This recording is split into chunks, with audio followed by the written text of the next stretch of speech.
normally start with who are you, but because we're the four of us, I'll start on my on my immediate right, because he's the only gentleman with us. Thank you very much. So he's Mike. Mike, give us the honors of letting us know who you are and how you identify, and welcome to this panel. We are going to be discussing beyond the stereotype, redefining success abroad. This is a subject that is very topical right now, especially with the climate that we are in. And I thought it's a subject that needs um, to be discussed, or somebody somewhere is sitting somewhere and doesn't know how to navigate this space, or is facing a backlash, or not even a backlash, is facing like success, in their life, and they're not being marginalized or anything, and they're okay with where they are, or maybe they are really struggling. So this is a topic that we can discuss and just look into and dive into. Karibu sana Mike. Thank you very much, Imani. And I also want to welcome the beautiful panelists who are here with us. I'm a man, so I don't know if I could classify as being beautiful. But but having said that, yeah, my name is Michael Kwambo. Those are my names. Um, I'm a trained communications professional. It's a career that I started out in Kenya and that I'm trying to, what can I say? Get my footing in here in the Yes. States. Mhm. The kind of person that I am, because everybody is about getting to know each other. Yeah. I'm the kind of person who you assume is quiet, who you assume is timid, the kind of person in the room who you come and ask if you're okay. But beneath me, there's many layers because of my various interests. I have interest in a lot of things: communication, in sport, politics, and tech. And I just like knowing what's happening around the world. Mm-hmm. And because of that, I end up being a storyteller. Um, I I run a website that focuses on Kenyan rugby. It's called 254rugby.com. Okay. I do a podcast as well that focuses on Kenyan rugby, called 254 Rugby. The reason I say that, like I said, my career was back home, firmly entrenched in sport. I served as the media and communications manager for Kenya Rugby Union for a long time. I left the role, but I came here. But there's things in you that never die. So, Oh yeah. in terms of like telling stories, I started with rugby, but obviously because that is something that is easy for It's me in to you. start with, Mm. but I'm looking to expand it to other horizons, and that's me. And like I said, I'm unpeeling my layers. We'll unpeel more as we continue with this discussion. Sure. Thank you. Sure. Carol. No, I've been meaning to sit with Carol for such a long time. Oh my god. He's an amazing person. Yes, Thank you, Carol. Mani. Yeah. So excited to be Yeah. in this discussion today, this table talk. I'm Carol Luwali, and I'm a Kenyan immigrant who currently lives in Washington State, in the greater Seattle area. And like my fellow people around here, we're so multifaceted in all the kinds of things and spaces we occupy. My 9 to 5 is I am a director at Seattle University's Career Center, the Career Engagement Office. But I have so many interests. I love my community. I'm a community advocate. I also love to travel. I love wine, as we had been discussing a little bit earlier, and just have a lot of various interests in a lot of different things. So we'll unpack all of these things in a little bit here. Oh, thank you. My friend. Hello, everyone. Yeah. My name is Pauline Gatai. First of all, I'm Kenyan. I live here in Washington. On what I do on a day-to-day basis, I'm an entrepreneur, business owner, a caregiver. I'm also a music lover. I love traveling. And I guess we'll talk more as we go on. Thank you. You forgot that part. um, my name is Faith Siengo. Majority know me as Faith Muna, and I'll start first by saying congratulations for these amazing. Looks beautiful, gathering us here. Um, a majority know me as Muna outside there in social media. I'm the CEO and the founder of Hope Leadership Trust, a nonprofit here in Pierce County and King County, supporting the immigrants and refugees to empower them. Awesome. I moved in the United States like maybe 9 years ago when I was about 20 years. I moved with just a suitcase, my dream, no internet, no plan. Wow. And approximately like 4 weeks, I became homeless. I didn't realize I was homeless. With that, I Sorry, when was, you say homeless, you were sleeping on the streets and I remember it was early in the morning. It was freezing in Michigan weather, those who know Michigan. wow. And it didn't knock me immediately like I was homeless. I didn't have anywhere to go. It was early in the morning, about 6 in the morning, you know. And with that, it ignited fire in me that no woman, no youth Yeah. should ever be in such situations when they are here in America. And I'm so happy to be to be in this podcast because we're gonna be unveiling the stereotypes which immigrants and refugees in this country face. Thank you.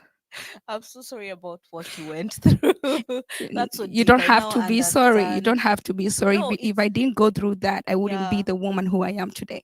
that's good. I now Yes. understand where Hope Leadership comes from. Hope Leadership Trust. Oh Right. my God, that was so deep. I know, it touches you in a place like, oh, Paul. But anyway, thank you. I know you've introduced who you are, what you do, but just who is that Mike, Carol, Pauline, Faith? Or what is that thing that people always confuse about when they think about Carol? For example, see Carol and I'll say travel, you know, I'll say wine because I see that on social media. But who's Carol? Who's Mike? What is that? Who's that person beyond, you know, beyond what we know?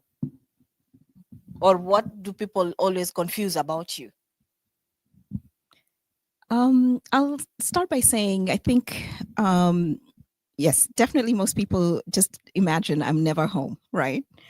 And not realizing that for me to be able to do the things that I do is that I also enjoy quiet time. I also enjoy time to pause and reflect, and also be able to be in tune with what's happening around me and caring for the people around me and those kinds of things. Um, Many people just assume that You um, travel. I travel all the time. But you do.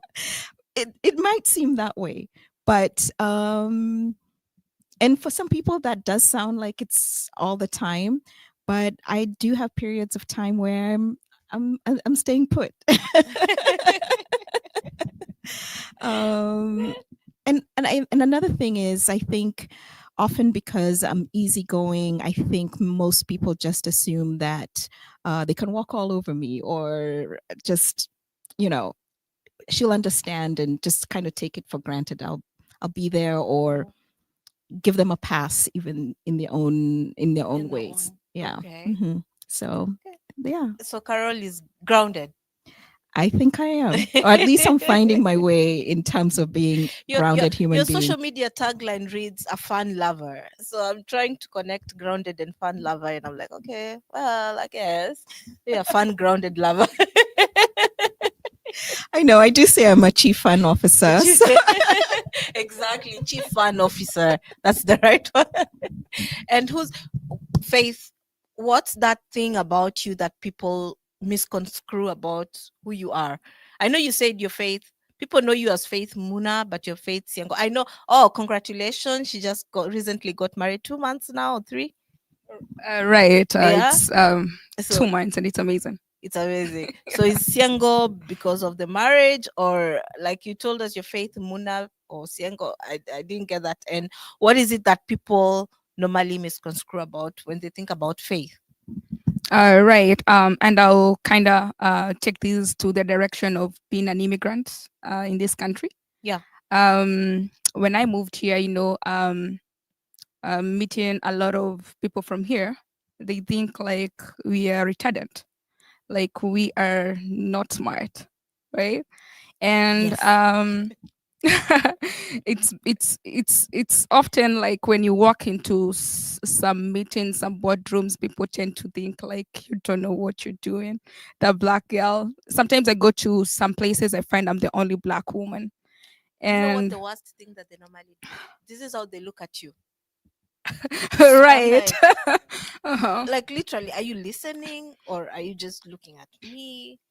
Sometimes that's what sometimes I feel like I'm trying to talk to you, but they're like, Right. I yeah. happen to be in the board of homeless in Washington, and my first time when I moved, when I walked to that boardroom, I was the only black person, Wow. and they were like, "What is she coming to do?" Is Maybe she in their homeless? mind, Yeah. But I've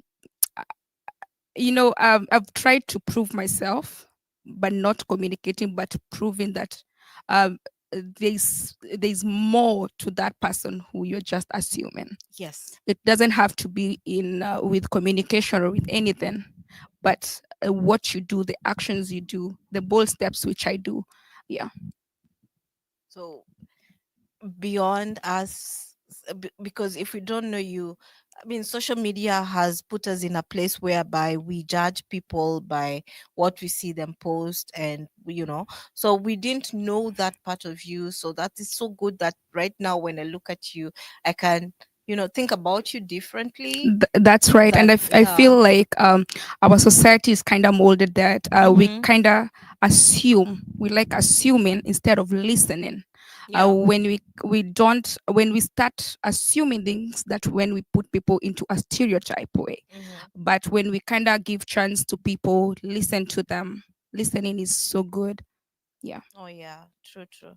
So let's start jumping into the stereotype. And Carol, I'd just like to maybe give us a definition, since you're the expert in DEI, just for context purposes. Oh gosh. Stereotyping is assumptions of where you box people in certain characteristics, attributes, lifestyles, and assume that all these people who bear these characteristics are like this, a certain way or another, right? Yeah. And you apply that belief and attitude to every individual that you meet in that way. And those questions like all black people are this way, all Asian people are this way, Yeah. um All Kikuyu people are all this these, way. yes, exactly. Luo people are this way. Yes. And many of those beliefs and assumptions have come about from a lot of different things. Some may be true, but also the truth has been stretched, and some had just misconceptions and perceptions of others. Yeah. Yeah. Okay. I'll just open the floor and we just go with, what are the kind of maybe stereotype that any of you has faced when they first came in, and how has that shaped you? What is that particular or any kind of stereotype that you've faced, and how it has shaped your life right now?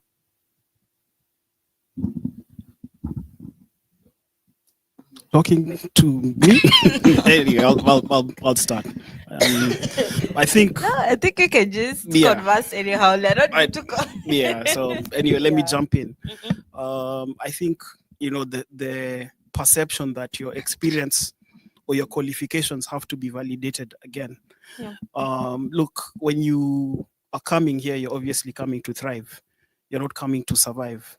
and you're bringing something, you're bringing something with a global perspective, something which can add flavor to the curry that's already being cooked.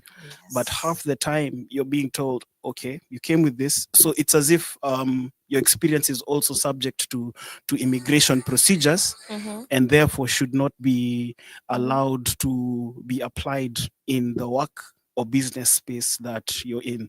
Yeah. So that is a stereotype that we experience on a day-to-day basis. But which one is that particular one that you experienced when you came here? Like, what happened to you? Like, give us a scenario. Well, the scenario was, you are getting into a job that entails dealing with clients, a marketing job, Yeah. and so there's an issue about your accent. But the trouble is, I know that I speak clearly. Mm. I know that my grades in English are good, and I know that I am able to communicate and probably even Yeah.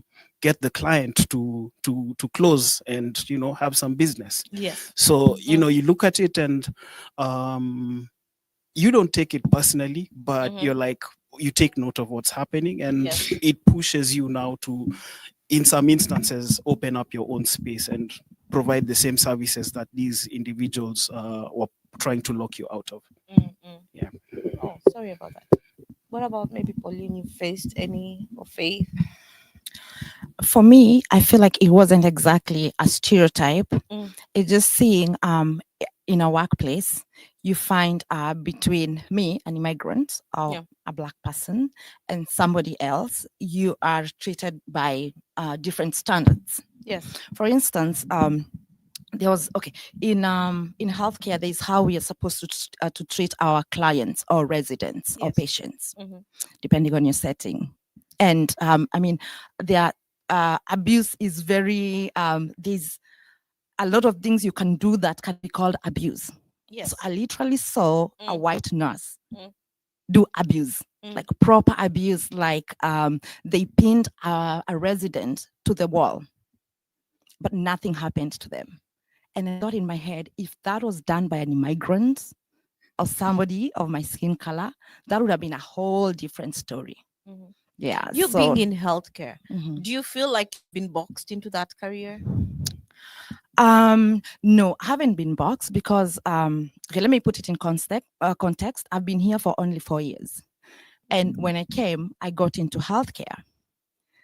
And I feel like I didn't have time to think about like this is what Africans do. I guess at that point I was just glad there's something for me to do. Yeah. So I got into it, started doing. Before I knew it, I liked it, and for me that was, and I knew that this is it. This is the path I want to follow.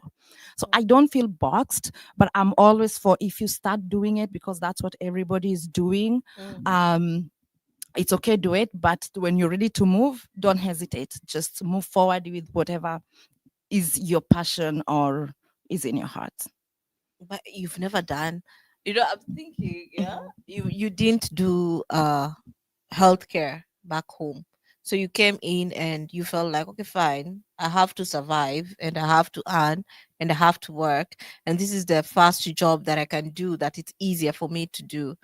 Um, did you develop the passion and decided to go along with it, or because you're speaking about all these spaces that you've been in, that you've never felt that you never felt you felt you were treated differently, you know and if being in healthcare wasn't your path, have you ever thought about trying another path, or do you feel, that's what I'm asking, if you feel boxed into that career?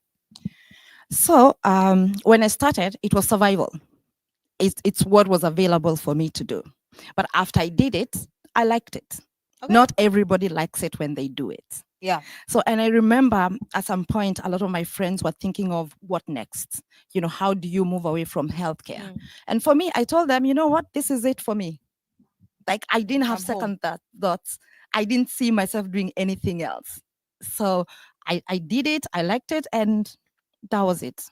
Yeah. You But saw yourself doing something else. You started as a caregiver and now you're an entrepreneur running your own business and being successful at it. So I feel like True, right? Well, it's still healthcare, it's still caregiving. Yeah. I might evolve into something else. I'm Mhm. actually in nursing school as we speak, Awesome. but I see it as one umbrella. Mhm. At the end of the day, it's patient care, and Okay. whatever space I can fit in Mm. in that line, I'm happy to do it.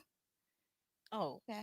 Anybody feels like they've been boxed into a career that they don't want to? Yeah, Yeah. I'd say that because I'm also a CNA, Yeah. so I feel when I came in, obviously that was the starting point, and like she said, you get into it at that point because of survival, but with time, you don't have the passion. It's literally what is paying the bills, but you get to open up your eyes and realize that there are other avenues that you can explore, and so that's how I've been able to manage my transition. I'm still transitioning, Mm. but that has been my experience because, like I said, it's a noble thing that we're doing, but it was, you're doing what you have to do, not what you feel that you can do. So the passion wasn't there, and you don't want to do something that you are not passionate about. And it's about exploring yourself. But as you go into the things you're passionate about, you need to have a foundation because you cannot just quit cold turkey. Where am I gonna pay my bills tomorrow Mhm. or the day after? So yeah, that's how I felt. So you're still doing your CNA job, but you're working towards doing what you're passionate about. Yeah. Oh, awesome. Yeah. So sorry. Mm?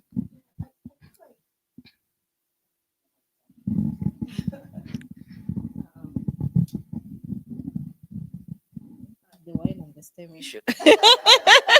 Here we go. Here we go. It's starting again. Okay. I feel like my experience has been I did not go into healthcare. Oh. So I did not um, sort of go the typical. I came as a student, Yeah. and I was a business student and communications student and things like that. And I feel like with the sort of like cohort group that I was in, many of my other fellow immigrants, particularly the Kenyans, Yes. most of them are actually going into tech, right? Or accounting, or or engineers, that kind of thing. And so the healthcare piece for me actually came even long after I'd graduated, more early 2000s. But prior to that, it wasn't as pervasive and prevalent as it is. Yes. But knowing that, I do recall in some of the places I've been being questioned, why aren't you in healthcare? There's so much money in this and it's so easy to get into and everything. And I'm like, not everyone can be a caregiver. And I was finding that the boxing in, or the stereotyping, was actually coming from my own community, That's right. not necessarily from the sort of like the American society that I'm integrated in, or trying to integrate into. It was coming more from my community and being questioned as to why I am not even thinking about healthcare. That's a very interesting way to look at it. I've actually never thought about that. And when you said it, it actually rang. It's mostly it's my community that would ask me, why are you not in healthcare, or why are you not doing this? That's right. Yeah. Yeah. That's funny. But it's good that you've shared that, and anybody maybe who's listening can feel like you don't really have to conform to a particular, not just healthcare. Healthcare is a very noble profession, pays well. I almost said pays well as, but pays well. And I also yes. So I guess Yes, Faith. How about you? Um, for me, I can say absolutely. When you come here, you're kind of told there are those jobs which immigrants do and or refugees do here, Yeah. and so many people find themselves they are boxed into that perception which people are telling them. For me, I've been able to kind of overcome that because I've been able to kind of build companies which kind of go beyond that. I feel like any immigrant or any person who comes here, they're coming in here with dreams. Yeah. They should not fit into that box which people are telling them. They did not travel thousands of miles to come here in the United States Mhm. to just settle into a certain cocoon, you know. I'm not saying caregiving is bad. I'm not saying house care is, Healthcare. yeah, is You know. bad. Mm. But I feel like we have been given abilities, you know. And not unless it's not you know, some people just do something because they were told that's what is there, Yeah. but it's not their passion, it's not what they love. Being a nurse is absolutely very good, but I say nursing is a calling. It is.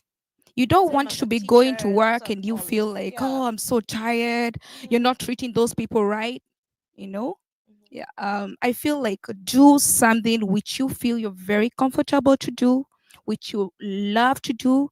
Absolutely. Do I love working with the community? 100%. I don't feel tired. I don't feel exhausted because that's something which I love. So when we do something which we love, we overcome the box which people have put us. Yeah.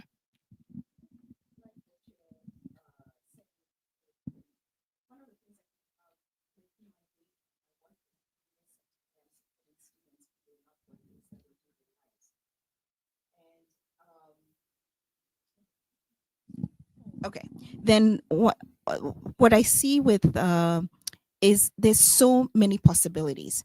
I remember, you know, leaving Kenya, coming here, and thinking about what are the things that I could do.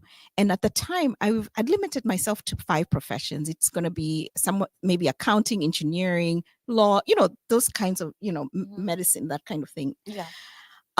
But where I sit right now, I just wish I knew different from when I first arrived. I mean, Mhm. so many possibilities, so many. And when I also think about the skills that we leave Kenya with, Kenyans are brilliant. Our education system, by the way, is one It's of the best. brilliant. It's wonderful. It's one of the Yeah. best. And when we are here, it saddens me that we feel like being employed, having an employer, we're not thinking about entrepreneurship, we're not really thinking about outside the box types of things that could be happening, the startup company, the startup world, um, all those kinds of things. You could even be in education, but also not necessarily in a classroom, you know. True. But there's so many possibilities out there. But part of it comes with what we have arrived with. We've been told the way to be successful is in these 4 avenues or 5 avenues, right? Mhm. And we have been almost indoctrinated, but that's the only way to succeed. But what I want to say is success comes in so many other ways, and we allow ourselves to be innovators and creators. We can come up with some really powerful paths that define what success might be abroad or in Kenya or anywhere around the world. Um, and so I just want to emphasize that some when we think about it, like today when I talk to students, I tell them your job title has not been created, just because also the pace of change Mhm. is so fast right now that we don't know the job titles that are going to happen in In the 5 years. next few. Yeah, the students who are entering The education first system. year today in college, their job Mhm. titles have not yet been created, right? Prompt engineer did not exist 5 years ago the way Yes. we're talking about it right now. Mhm. When I was in college, there was no such thing as social media. My class was one of the first classes handed an email address. Okay, that's how long ago I was in college, right? So why confine ourselves? Yes. Yeah. Okay, I'm gonna stop right there. Yeah, I think, yeah, that's very true. Perception, like our purpose is so big to fit into certain perception, Yes, true. right? That's true. So, what about Carol? Was there, or anyone, was there a moment where you said, enough is enough? I'm not gonna be boxed into this kind of mentality. And what exactly did you do? Like, give us like a blueprint, you know, to get to not to think in that way, like not to think in a particular, like a one form kind of way, whereby I have to do what society wants me to do. So you go what's that point where you got and you said no, enough is enough, I have to do what I want to do. Okay, I can point of a couple of things. One of them, interesting enough, was before arriving here in the US. My destiny, the way we thought about it as a family with my family, I was going to the UK, but something in my heart just told me if I go to the UK, it will destroy me. I wouldn't be the person I am today. And I begged my parents Mm-hmm. to let me come to the US. And it was a pivot at the very last minute. I'm telling you, I was literally boarding a plane to the UK and I was like, I can't do this. And I don't know what it was inside me that said that. And then, of course, landing here, I'm just like, now I have to make it work. Whatever is coming next, I have to make it work. And picked a safe choice like business. So like many of us, I was like, I'll pass that's this class. acceptable. And I'll make it work. Yeah. Because I actually wanted to be a psychologist, I remember. And telling my parents to be a psychologist was just like, oh my God, So, and with time, did the business, even went and got my MBA. Mm-hmm. But I had an opportunity as a time when sort of moving out of state, changing states because of my husband's work. And I ended up in higher education. And I realized students need someone like me to tell them it's okay to explore what the world has to offer. Right. And that's just become my passion. Mm-hmm. Since then, I've just been like, I want to be the person to students who I needed at that time in their lives. Right. And it didn't matter what it is and who you are, where background you're coming from and everything. Mm-hmm. So to me, that was just, and I wish I could pinpoint exactly that moment. That moment. But I normally call it a 3 a.m. moment, yeah, the quiet time. mhm. What I also believe is follow your gut instinct. Mm. Your gut will if you follow it, and it will come through for you. And again, it was just that thing of saying, if I go to England, I'll be boxed to one career, because that's how it is. When you're going to the UK for college, Yeah. whatever degree you choose, that's what you do. You don't change in between. Oh, is it? Yeah, that's it. And it follows sort of that whole piece, like, I think our parents call each other engineer this, accountant Engineer. this. Yeah, Okay. that's how it follows. Yeah. But here you can change your mind. It doesn't matter what you did. It's actually whatever degree, you can pivot into all kinds of things. I know a lot of people who are accountants by trade, but they've never stepped into any Yes. consulting firm or in that sense. Mhm. Right. So follow your instincts, believe in yourself, trust, start learning around, allow yourself to learn, allow yourself to explore things. Be a problem solver, see a situation that you want to provide a solution to, and go with that. So, what I'd add to what Carol has said is that we need to have a very open mind. When you come here in the States or anywhere else in the world as an immigrant, you start where you start. But going forward, you have to be able to see things. Keep an open mind. Anywhere you go, see if there's an opportunity that can come up. I'll tell you how my business was born.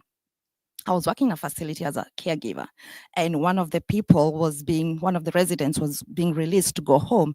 And she asked me, "Hey, can you come take care of me at home?"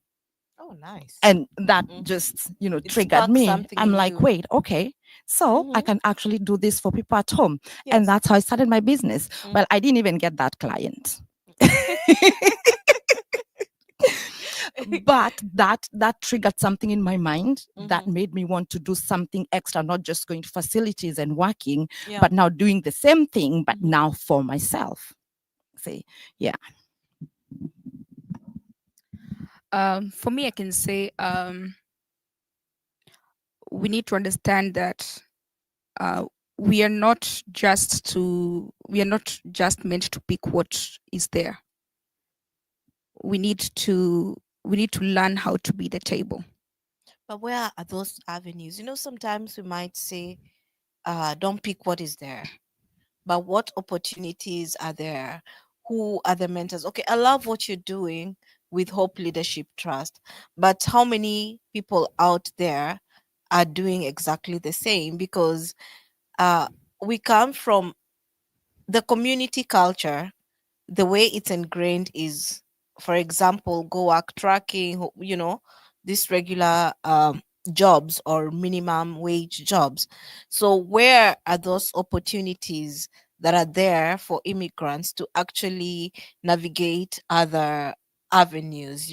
I know you might have, sometimes you might have an open mind, but you have an open mind, but there's no, like, you're not seeing that opportunities, or maybe you try to knock those doors and you know they are closed because of the mentality that you come from Africa, and or you come from another part of the world that is not maybe America or Europe, or because you have an accent and you can't be able, those doors can't be opened for you.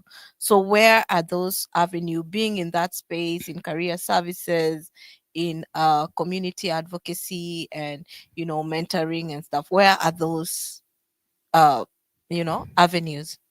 I would say, being in America, approximately how many people are in America? I don't know, About, millions, right? yeah, There- 300 million. that means there is an opportunity for everybody. Exactly. There It is is an there. opportunity for everybody. Yeah. And it's what you do with your God-given ability that matters.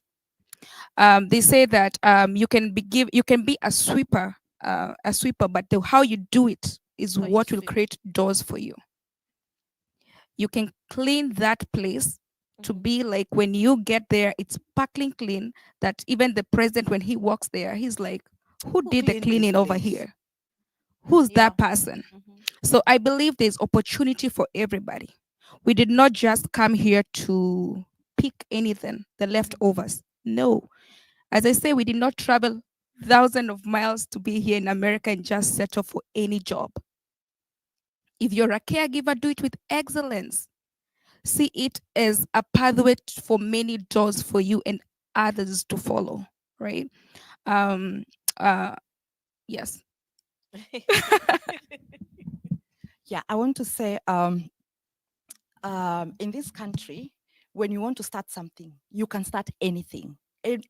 Everything is open to any. It's the easiest country to start something, and everything has, it's everything is very what am I look outlined, Mhm. and everything is like online. You want to And start nobody this said the company, the government works. the government works. Everything is just there at your disposal. You might have a hard time trying to penetrate the market, but to start, you can start anything. And I'll tell you this, even penetrating the market, you just have to work a little harder. 27 people will say no to you. They'll make you feel like, why are you even doing this? Can you do it? Look at your skin color, your accent. But the 28th person will give you an opportunity. Yes. And that's Mhm. all you need. Yeah. Let me add on something about that. Let me add something. I will say, you find also, like, we don't like to get tired. We like shortcuts. Mhm. Um, I know Bill Gates said, if you want your company to grow, employ the most lazy people in the world, because they'll always get a shortcut to get things done. The work will be done so fast. Yeah. But as she has said, there are systems in this country, and there's Google, there's AI, there's a lot of things which we can use to leverage our skills, to leverage our potentials which we have. And if you come to ask me a lazy question, trust me, I'm going to charge you. I'm going to charge you for that 1 hour. I'm not going to charge you less than $150. If you come ask me, how do I create a company? No, I'm going to charge you. You know, uh, make that call. Any office which you think, there's no office which is very inaccessible in this country. Even if you don't know something, go and ask. Somebody will tell you, okay, you need to talk to this and this person. oh, this is not the right office, this is where you're supposed to go. And the systems here in America are so well created in a way that it's not like, it's not like corruption is not the way in, for example, I won't say that, I won't amplify the corruption in our countries because we come from an amazing motherland. That's why I said the government works here. When you start Things thinking work about here. home, you're like, oh my goodness. Yes, And things you see, work coming here. from that mentality and then being here, you first have to change that culture in your head that, well, I have to deal with the government. Anyway, sorry. Yes, so things work here, and Mm. you just have to make that bold step, and be like, okay, I'm gonna do this. Okay. I think that Imani, one of the questions you were asking, I think you're asking about where is navigational capital coming from, right? Yes. How do you even start um, finding anything on Google, right? Do you Mhm. know even which departments are? So this comes from us because we've come here also we've arrived with some certain traumas from Kenya, the systems we've been in, where we feel like we have no right to even ask for these things. Yeah. We've come from a place where we are still in having a lot of colonial hangover mentality. And so we don't believe that we are worthy or even should have access to some of these things. We even our dreams, we've even talked down our dreams. We have talked down our dreams in a way that we suppress them because it is, I'm not supposed to do this. I'm not supposed to have access to this. Mhm. I am supposed to do this, and then this, my pathway that others have created for us, that's what I should follow. So part of it is trying to decolonize our minds, understanding we've come from spaces that have sometimes traumatized us. We've also entered the systems that also is trying to tell us the X, Y, and Z's of like what life should be. And so we have to be able to think about how we're surrounding ourselves. Who are the people we're surrounding ourselves with? Mhm. Is the information I'm receiving true? What is the evidence of that? What can I find out on myself for myself? But a lot of that is tied again to the word navigational capital. We Yeah. sometimes don't know where to even start, and then Yeah, move and around that's these actually a systems. very big problem. People don't know where to start. Somebody doesn't know, okay, fine, I want to do this. How do I start? And that's why I was asking, as a community, where are those resources? You know? Imani, I'll say, like, there are so many resources within us. For example, Hope Leadership Trust. Hope Leadership Trust supports immigrants and refugees to Yes. navigate, Mhm. right? There are other organizations, like there's Mother Africa, there's IDEPI for young people. There are so many nonprofits Mhm. in within us. Take your time, know what are avenues where I can find information. There's Cares of Washington. There's a lot. You don't have to go to a specific nonprofit. Mhm. Resources are there. It's just you taking the step and doing it. Yeah. I probably have a question for you, Faith, coming from a communications perspective. Much as there are all these bodies with all the resources, um, what is the awareness about the organizations? Because I think we're in an age where I know people say, do your things behind the scenes quietly, but what are they doing like to make themselves known? Because probably the organizations could be there in plenty, but the people in need of the information and the services are not aware. Because I feel that if you amplify your voice as well in platforms beyond this, people would now know, hey, I need help in this and this, and so I can come to you. For example, some of the ways we are creating, I'll speak on behalf of Hope Leadership Trust, some of the ways which we are creating so that we amplify our voice within our community. We have so many immigrant WhatsApp groups. We have a lot of religious places. We have a lot of community places. Yeah. Most of the time, you're gonna find us in community groups.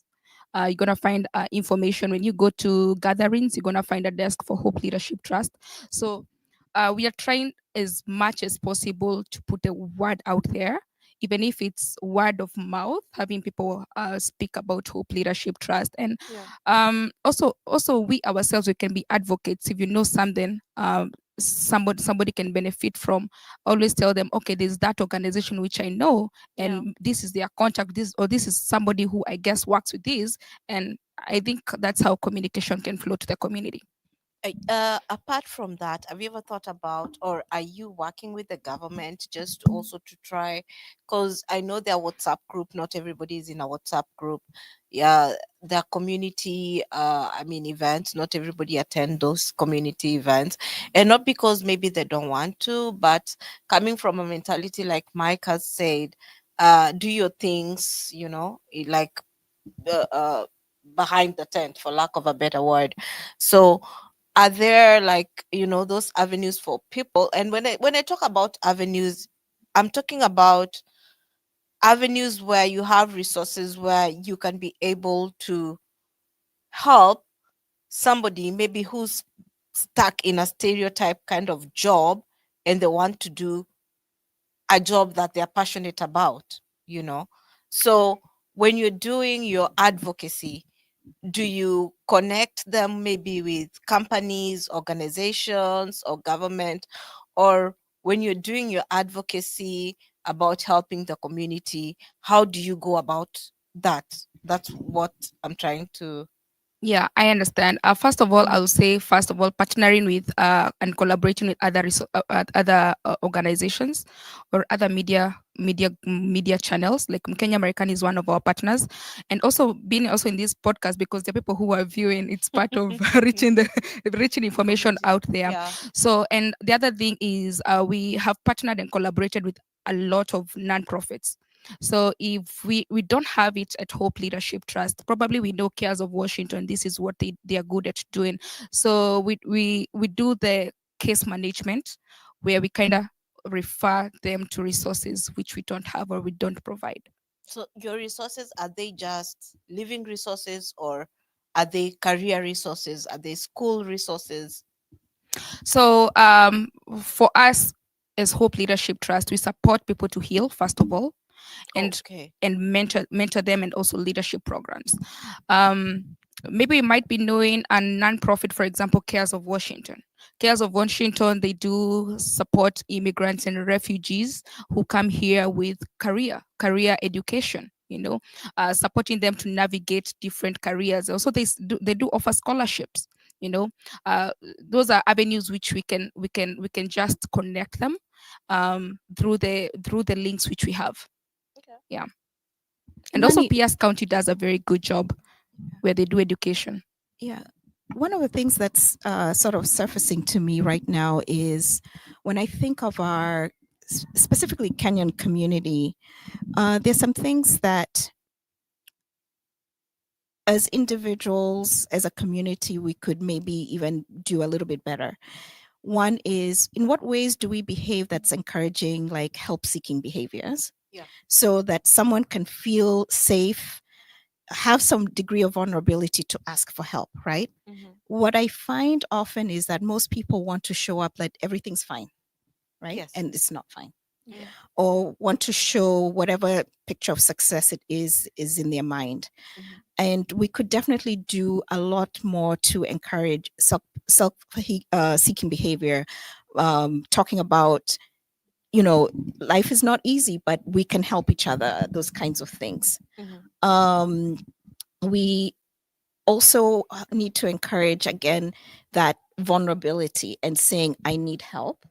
I can't do this on my own. And yes, there are a lot of people who do things a lot on their own, Mhm. but the journey is easier. What is the saying? If you want to go fast, go alone. If you want to go far, go together. Go together. Yeah, Mm. it's that same concept Mhm. is something that we as a community could really do better in terms helping of- people, um, whatever their definition of success is, breaking out of these stereotypes that we've been talking about and things Mhm. like that. So yeah.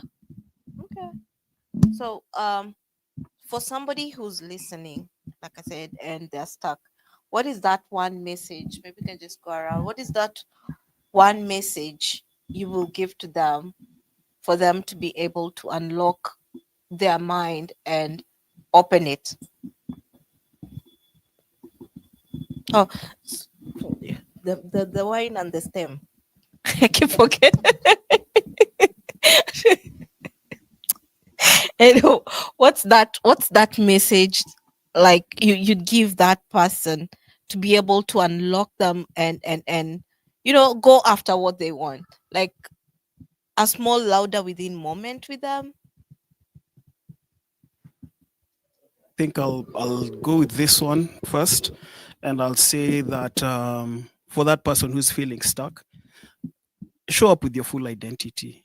Show up with the person that you really are, with the passions that you Yeah. have, because you know this is eventually going to get you into doing the things that make you tick on a day-to-day basis, that make you sober and sane, but also fulfill you. So don't stop doing you. Much as Mhm. there are things that you are probably doing out of circumstance, you can rewrite that. So just never stop showing up as you. Be authentically you every single day. It sounds easier said than done, but there's no better way to phrase it. Yeah.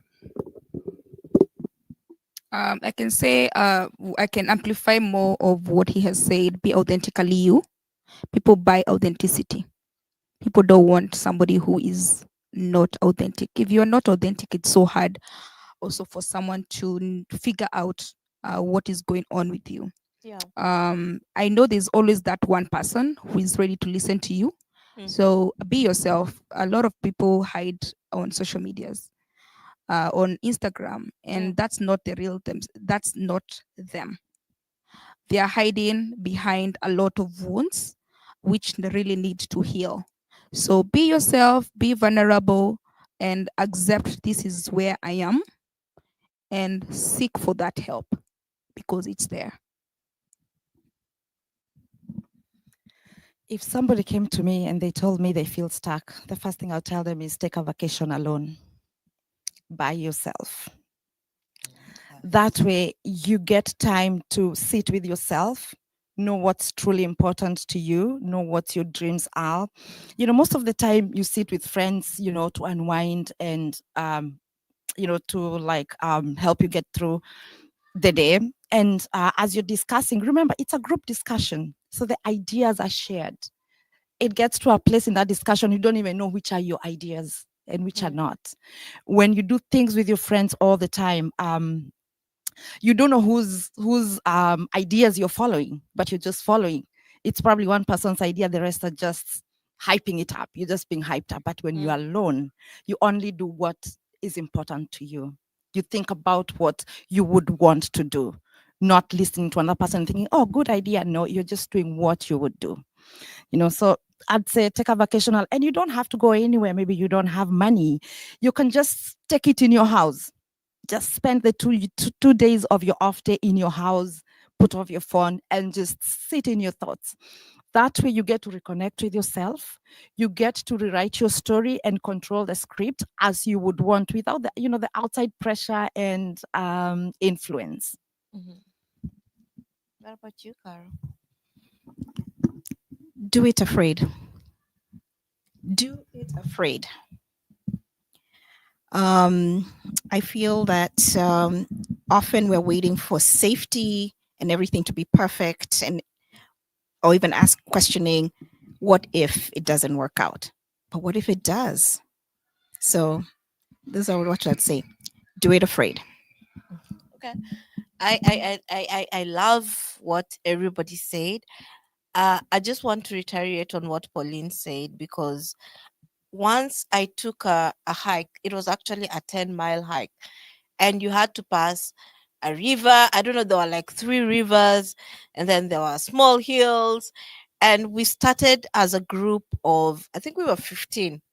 But at one point, you find that you're alone and you're hiking for 10 miles. You're alone. It's in California. The sun is scorching. You're scratched.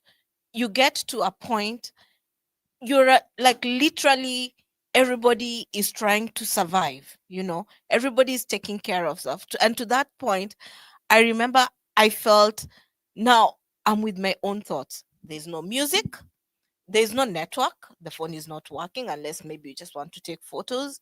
So you are forced, in your mind, you're forced to think, you know those that mindset, or those ideas, or those um things that are blocking your mentality, they come to play, because now you're forced to look at them, and you're asking yourself what those questions, what am I doing? How do I do this? How do I go about this? So I like that part whereby sometimes, like you said, if you're feeling stuck, take that vacation alone. And if you can't take a vacation, take that hike. Talk to yourself, like, be look into yourself and talk to yourself and be your authentic self. That way it helps you to ask those questions and answer and move forward. So I think that's a really good way to look at it, because I'm telling you, you know until you feel like you're in a trance, because now you're talking to yourself and there's nothing you can do.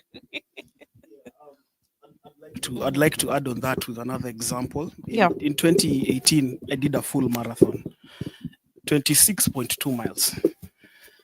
Uh, at 13 miles, I was asking myself, why am I running?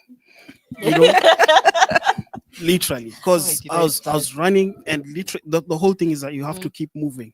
mm. So my stride was broken, and if I just let my heel touch the ground, I was going to start walking. And if I started walking, I was not going to be able to get back into stride. And I was in Kampala. It is hilly. It is 7 in the morning. It's as hot as Kisumu. If you've ever been to Kisumu, nothing that I reckoned with. But I did it. But in between, you're having all these conversations with yourself. But once you finish up with that, you know that you can do this, and it changed my perspective on a lot of things. To the point that yes, you'll be stuck, but you can overcome this no matter how hard it is. Mhm. Let's talk about identity and belonging. Being here, I know that, okay, fine. We've almost probably all of us, we've faced stereotyping. And before we go forward, is there anybody who has something to say about stereotyping, or even has a question? Hello, anyone? No.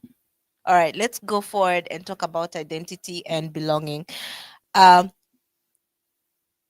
how do you feel you belong somewhere, especially in the professional setting?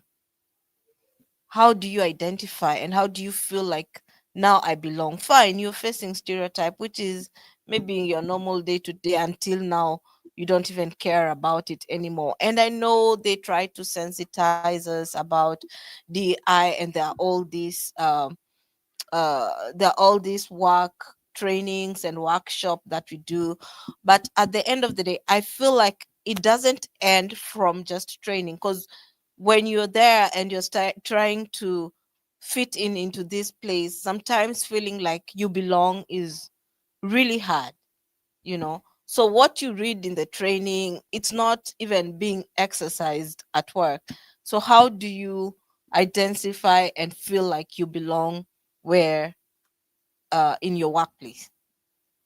I think the feeling of belonging comes when you don't shrink, when you don't shrink, you don't dumb yourself down, for lack of a better word, where you can exist as you. You could be goofy, you could be verbose, but you are you, and nobody's judging you for that. Mhm. It's what you're bringing to the table. It's the respect. So belonging for me comes with the ability to be you. Yeah. Um,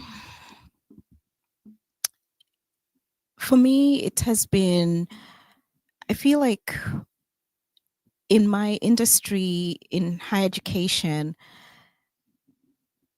with time, it's what I found is all of a sudden I have recognition along either by my colleagues, but also outside my institution.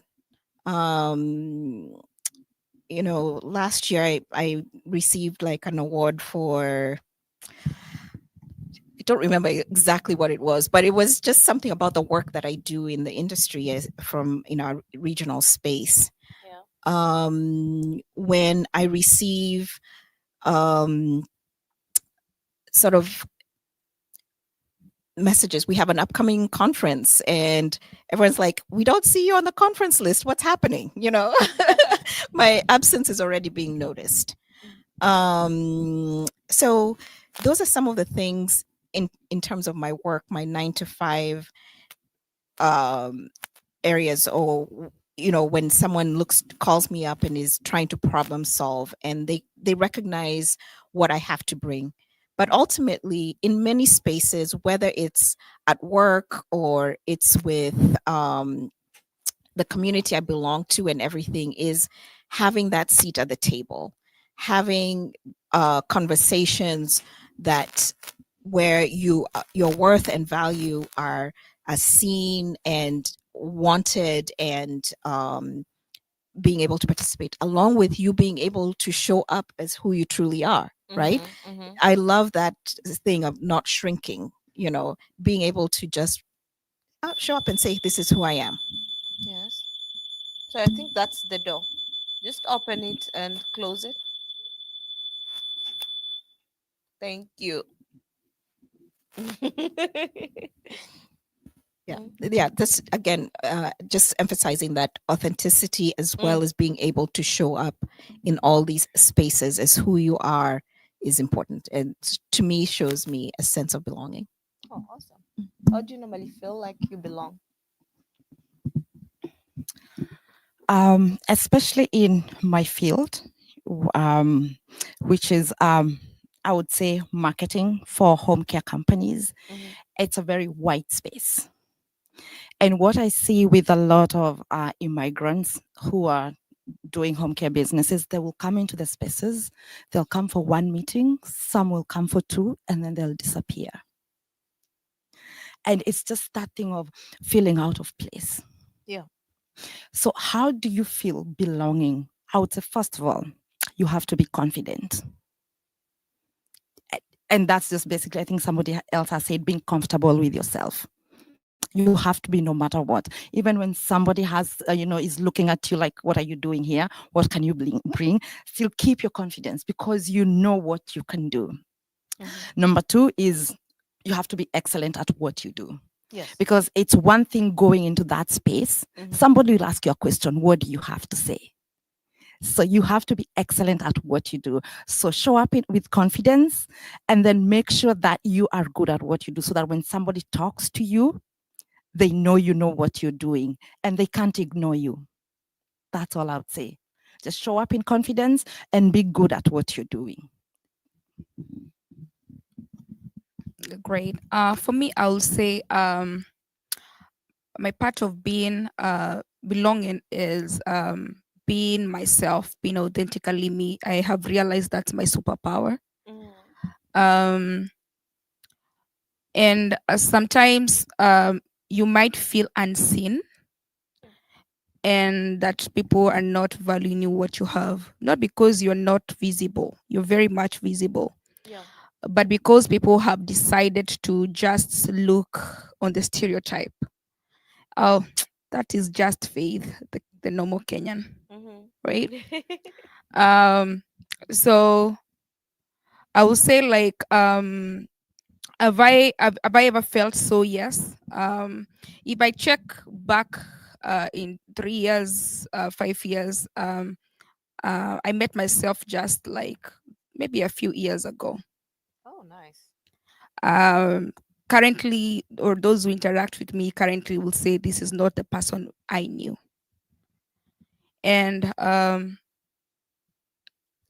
not being the person who always will have to find validation from people, but doing exactly what I believe is right, and what I believe is what I love to do. Yeah. Can I just interject here for a minute? These two women, I'm just so in awe of them. what they have done in the few short years that they've been here, I wish I knew that. I've been here like a long time. Okay. Multiple decades. Yeah. They're under a decade. Yeah. And you're nothing but you're not a stereotype. I mean, you're so far from it. Yeah. Yeah. So far from it. So yeah, you're not boxed. I can tell you that. I admire that so much. Yeah. Admire that so much. Yeah, I would say like sometimes you have to grow when your purpose is so big, you kind of grow that box which people want you to fit in. Yeah. And I like what you said, like 3 years ago, you found yourself. And I'll just echo that because when I started Louder Within, it was because I think it was somewhere last year, I guess, beginning of last year, something in me ticked, you know. I started finding myself. I start I started doing things that I love and I want. I started listening to the voice. I started blocking out negativity. And for my friends who know me, they normally do this because I like doing, like, just radiate positivity and block out negativity. And part was of it is because, like, we're here, like mostly in America, you come, you work in spaces where, like, sometimes it can be very toxic. I've been in a space whereby, the way you change shifts, right? I would wipe the workspace, like literally wipe it using Lysol, but the person would still come. Sorry to say about the work occasion, but they still come and wipe it. And I asked them, why are you wiping?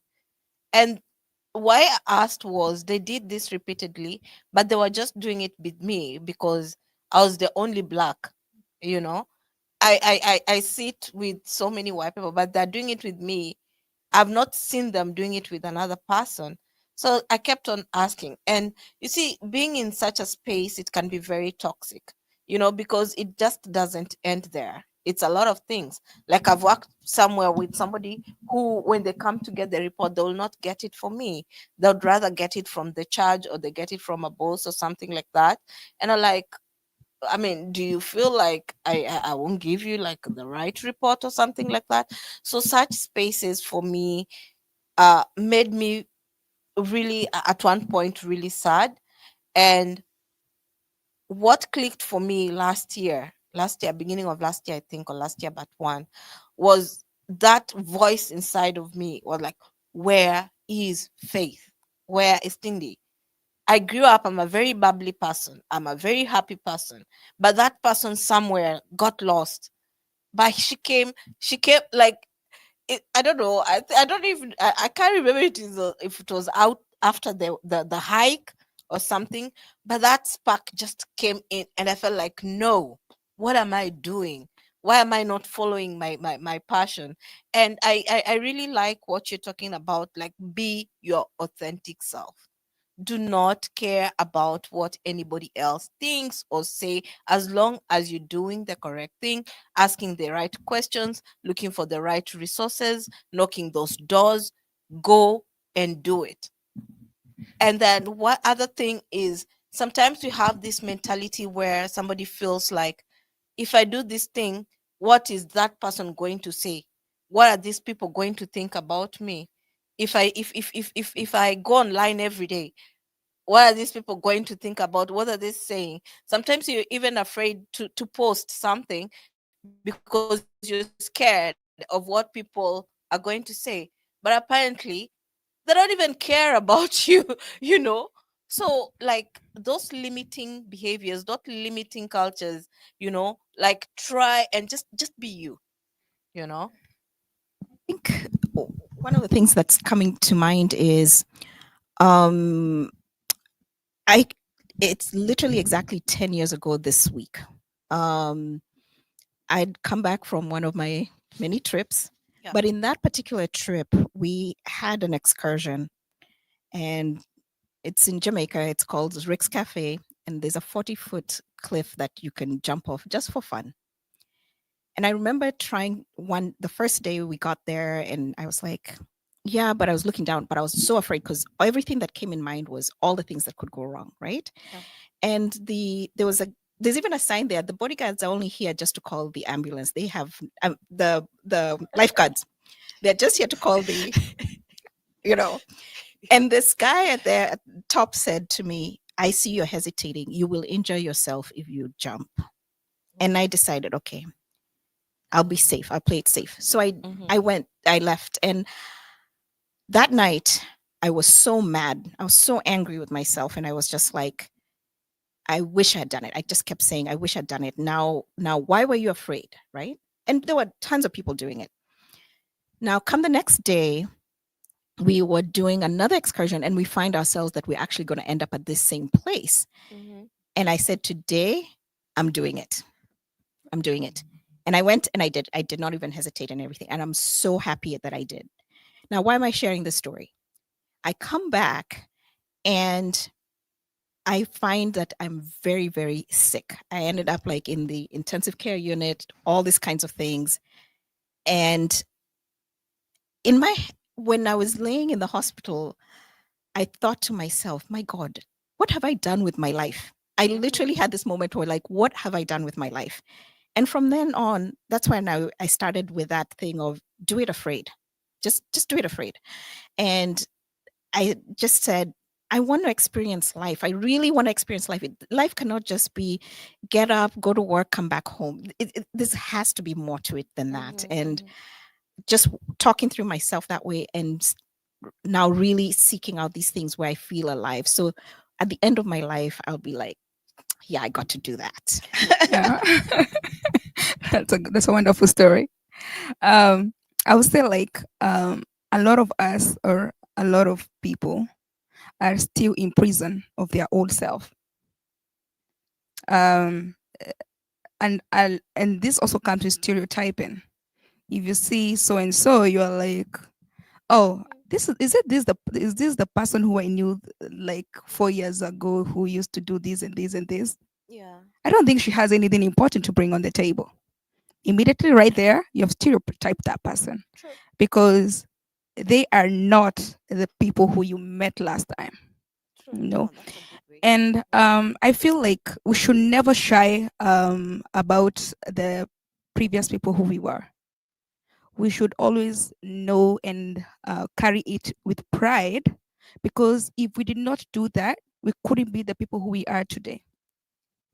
So for me, if you say, oh, this is a Faith who used to do this and this back 4 years ago, 5 years ago, you're not going to be ashaming me. No, you're not going to be ashaming me, because today I'm totally a different person. And those are things which have shaped me to become whom I am today. Another thing which I find immigrants really need to work on themselves is, we being here in America, we are already in a global stage. Yes. We have traveled miles and miles to come here.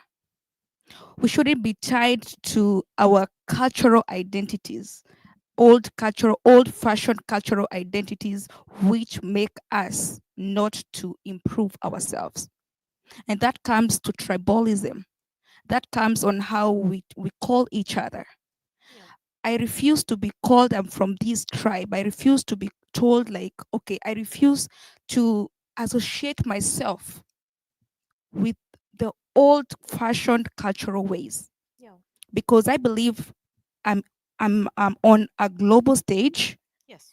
And there are millions of people here from different cultural backgrounds, different races. Why should I still hold my old-fashioned things? Those are some of the things which stereotyping does. Talking about that, like, it's good that you've mentioned it, because sometimes you're in this space where if you're trying to think globally, like, you face like a backlash, you know, or people are going to say, oh, Faith is feeling herself, or Faith, doesn't want to associate with that, because maybe you're not conforming to that, cultural way of doing things, because you feel like I'm in a global stage, so I have to do things globally. So how do you navigate that? You do not need to ask permission from anybody to be authentically you. You do not need permission from anybody to be authentically you. Yeah. Be very comfortable to say no. When you ask me a question which I'm not very comfortable to answer, I'll say no. And if you call me a name which I don't like, I'll tell you, please, that's not me. Mhm. Create those boundaries. There's nothing wrong of creating boundaries, and let people respect those boundaries. Right. And I'd like to add also and say that nonconformity is not a sin. Just because you do something differently shouldn't make you stand out from the rest. I think even your differing point of view, your different way of doing things brings more flavor to whatever it is that we as a group are trying to build together. Yeah. So in the same breath, like she's saying, there shouldn't be any permission that you are seeking to be yourself, and you should be proud of whatever it is that you're bringing to the table on any single day or any single occasion. I'd like to go back a little bit to something that he said. What will people think? And that thing pulls people behind a lot. Yeah. And I will tell you this. It doesn't matter what you do or say, it doesn't matter how good it is. Somebody will have something bad to say about it. So either way, it doesn't matter if you're at your most excellence, somebody will say something bad about it. So go ahead, do what you want to do. And then what I'd advise is when you do whatever you want to do, Yeah. go picking the people who are positive. It's like you go it's like natural selection. Create When your you tribe. Yes, create your tribe. When you do something, this one has talked badly about it or negatively, keep collecting the people who are keeping the positivity and keep moving. And I will tell you, this is who we are as human beings. If you laid here for me to step on you so that I can, read something Clap. up there, I will still say you didn't lie down flat enough. Yeah. Yeah. So forget what people think and then just remember your success is personal. Your path is personal. Whichever path you choose to follow, it's based on your first of all, your unique abilities Mhm. and your unique goals. See, so what other people are doing, it's what is fitting for them. Yes. So you go with what is working for you. Yes. Hold on.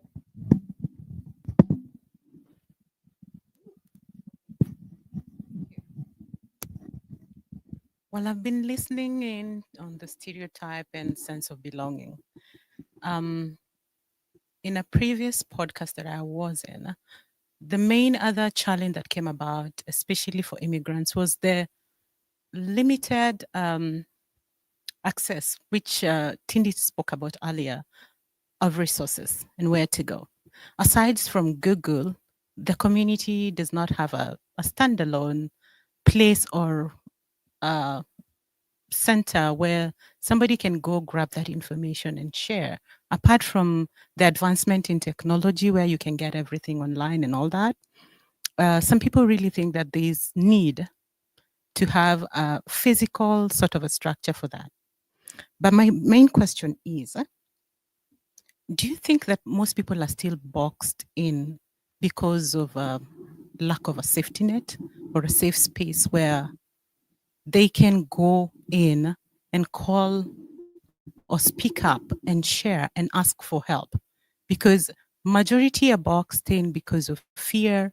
As much as we want to do it afraid, we are still tiptoeing around so many eggshells about other things that may have happened, not in our time here, but in following leads of people who are still wounded and hurt by who they have become. Do you think it's the little space, safety space for people to be able to get this? You've hit on a very, very key thing that I've been thinking about, and even as I was thinking about today, is I think in our community, when we think about trusting others, we brought, and early on I mentioned some traumas we brought with us, and that's one of them. We lack trusting systems, and we always think that what are they going to get from me that and people have been hurt, right? So we have to acknowledge that people have been hurt when in the guise of I'm trying to help you, but in the end we have actually exploited, right? When someone has been out seeking for help or when someone is down or trying to access these kinds of things. People with who have many so we are lacking sort of that centralized resource or even a culture of coming together as a community. When I think about many other even African communities, how they've come together to support each other, and I would definitely say we have some work to do around that. And yes, there's definitely some organizations like Hope Leadership and many others, even statewide and everything. But when thinking about galvanizing, say, like even the Kenyan community, we lack. Because even if we say, let's go to the churches have also left out people. Let's go to here, community centers, they've also left out people. And so people have really been hurt, and we have some, I feel like we have some work to do. Yeah. Okay. You That's won't that's believe right. it. Sorry. You can go ahead. Okay. You won't believe it. She asked that, and that is exactly what I was just writing down, and I was saving this question for you. And I like the way, I like what you're doing and the job that you have done. So, you know, and I'm looking at myself, and don't ask how old I am, but like she said, I have just asked myself, where has she been? And I've been here for more than 2 decades too, and I am so proud of you already. But my question to you is, like she's talking about,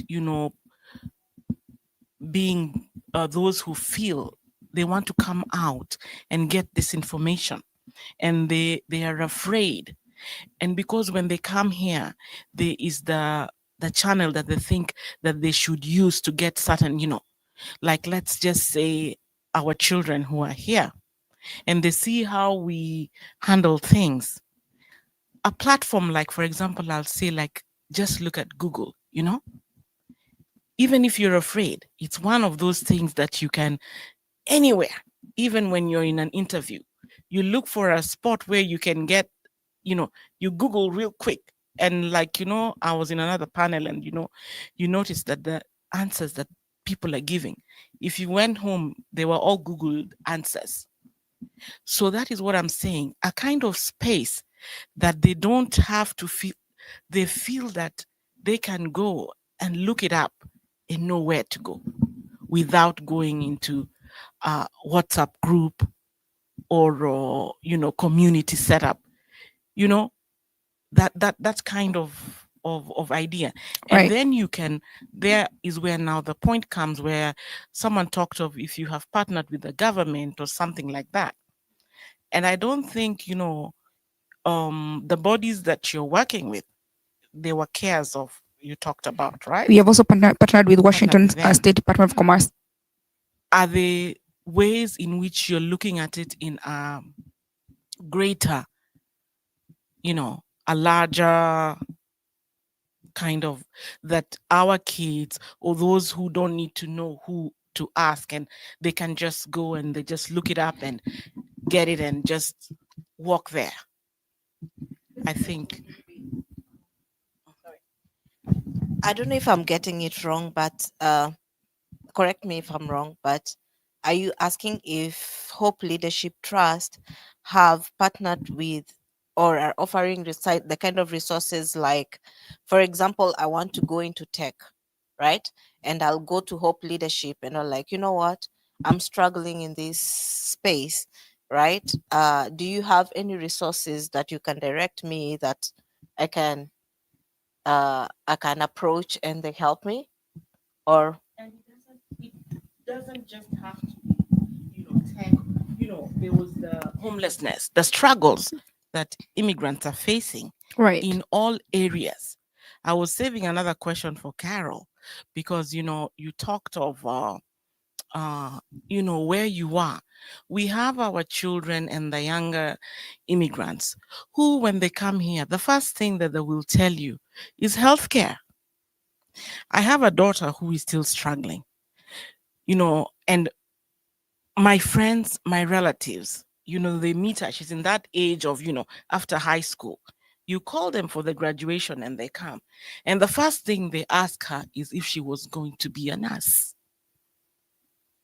And my daughter, having come here, she came when I was struggling, to make it. And the jobs that I would be doing are those kind of jobs for survival, where you have to go out and work with your child, so she was traumatized.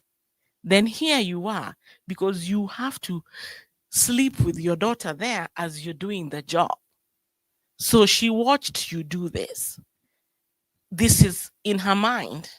This is healthcare. Then here she grows up, she's gone to school here and she graduates, and she's struggling to find her path, her passion. And the first thing your friends are telling her, you're not going to make money there. Can't you see your mother has made it? Go to healthcare. They don't know the story. So where is it that they can get this kind of encouragement that it's okay to go into business?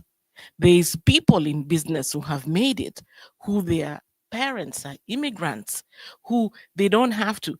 And it's unfortunate that in every 5 nurses, 4 are immigrants. So in all these community setups that you will take them, the churches, the community events, we are 20, but 18 of us are in healthcare. It's reached a point where my daughter doesn't go. And the truth is that they are all successful. That's the truth, yes. But where is it that you can talk to them about it and tell them? And when they're choosing their careers, what period is it like, like when she first graduated, and there's the period where they're doing the prerequisites, and they are trying to do the prerequisites for business. It's not working. They don't understand the teacher. Then they jump to something else, engineering. It doesn't work. There is that struggle. And then here comes our community. Why are you, so the pressure is nursing, Kristen. nursing. So, and then, they look at themselves and they see they can't get that money. They need, quick money. They need, so that pressure, and then it's not a calling, because their memory is of their mother doing those kind of jobs when their mother came here as a professional from back home. So where is that where they can get that confidence? And what is the timing that you use? Because also you wait too long, and there is the child has still not decided and is still struggling that I have to make the money, and then they just say, okay, they go into it. All right. There's so much to unpack with that, right?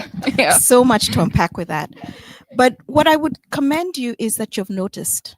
You know what? What young people need today is a trusted voice. And if you're that to your daughter, go to her and just say, I see you. I see your struggle. And she will open up to you. And what she's seeking is your approval and permission for her to say, I don't want this for me. It starts there.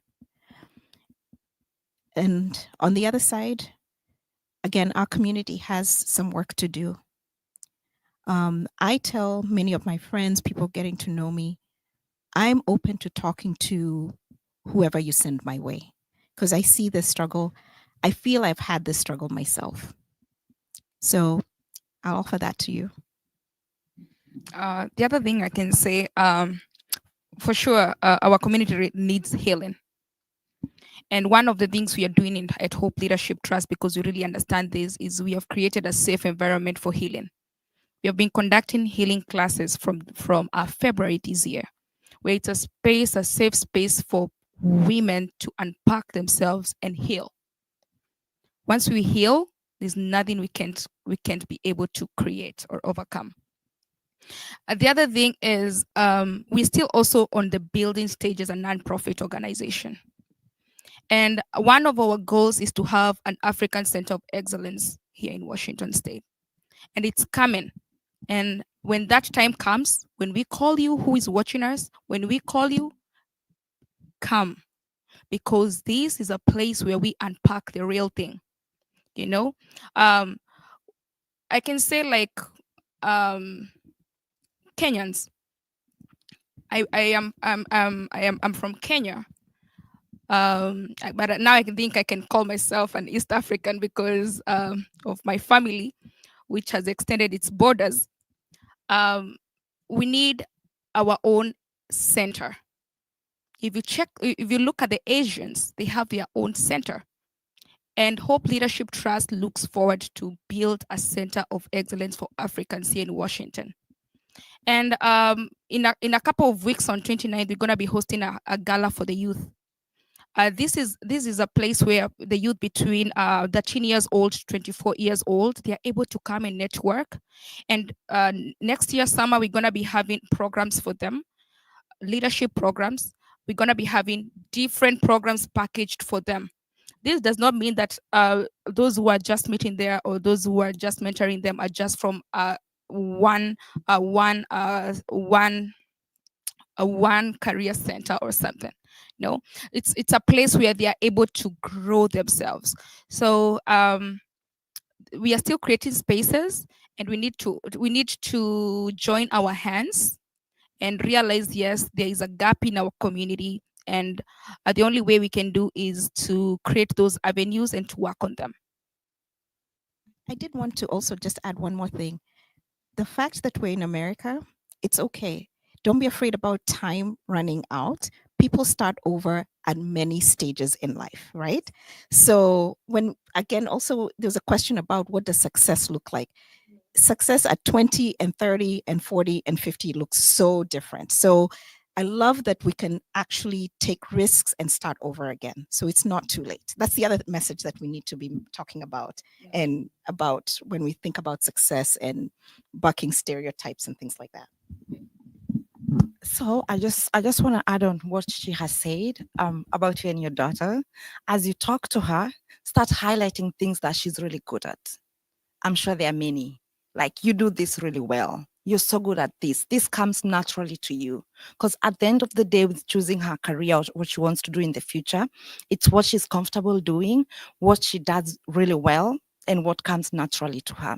Once you start highlighting those things, then she'll start thinking about them and even perhaps doing them more or think about them more. And you'll see her gravitating towards a certain kind of thing. And to the point where she's meeting people in the community like them, she will sort of have a vague direction, or she somehow knows she's just looking for, more information. I think also to add onto that is that give her a purpose, because purpose eventually gives you direction. And with that, I think she'll be able to, with your guidance, make a very informed decision about where she wants to be now and in the future. And to finish, 1 minute. Sorry. To finish, to add some thing about that. They need to understand success is also not about the material thing or the career thing. Success comes in so many ways. It can be the peace which you're having. It can be the freedom which you're having. It can be the gift of family. So let them not just look success is just making it in a career dimension or making it in material wise. And as Carol said, a success journey is different for everybody. There are some who have to go through different stops. There are some who will come across the railway. They have to stop. And there are some who will take long, but they are going to the destination. I feel like you've just taken the thought from my mind. what I was going to say, but I'll just reiterate. Apart from success looking different, maybe it's time that they sought the healing first and go to leadership as a referral. So they sought the healing, and apart from the healing, after the healing, now they sought like a career counselor, and somebody who can walk them through career choices. Because as much as it's ingrained in them that they have to, for example, do healthcare, it's not a must. But sometimes because they're still young and they're dealing with a lot of things, uh, sorting help as a career counselor, as a healing counselor, that will help them be able to make an informed decision. Oh, you had a question. Yeah, my name is Lalei. I'm a strategic communication specialist as well. And I want to actually congratulate all of you, the panelists, for the good work, for the conversation we've had. It's an eye opener. It's so insightful and profound. Um, I would want to add to what the participants here have also said. There's this, we have to get out of that cocoon of the mindset of it's only about healthcare. Because everyone who comes in, they tell you, why are you doing this? We have people who have come as professors, accountants, and where they are landed is what? Healthcare. So the moment we have that narrative, even the people, our children, they would be like scared, wanting to pursue other career paths. So it all starts with a conversation. We must have a conversation with ourselves, our children, and the community.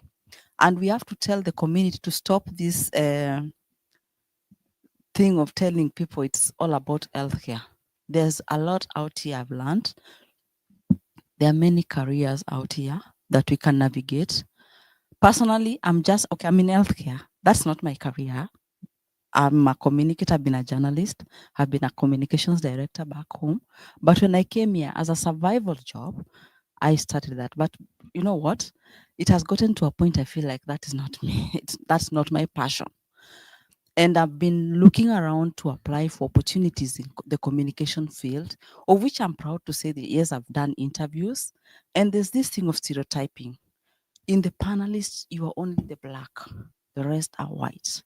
And they look at you, you're like, okay. When they send you a degree, they tell you, you did your best. Like they give you all the positives. And you're like, why then did they pick you? And back in my head, I feel like, could it be because I'm black? So how do we navigate that? Because congratulations by the ladies. When where have you been? That's the question you're all asking here. Where have you been? You need to come out, help people also navigate. If there's a way you can do like a career coach, like what she does, and the business, whatever, and yourselves coming out, as you said, having a center where we can get resources. We do not have to do that on social media, WhatsApp. And the other thing is, most people out here in social media, according to me, they are doing the opposite.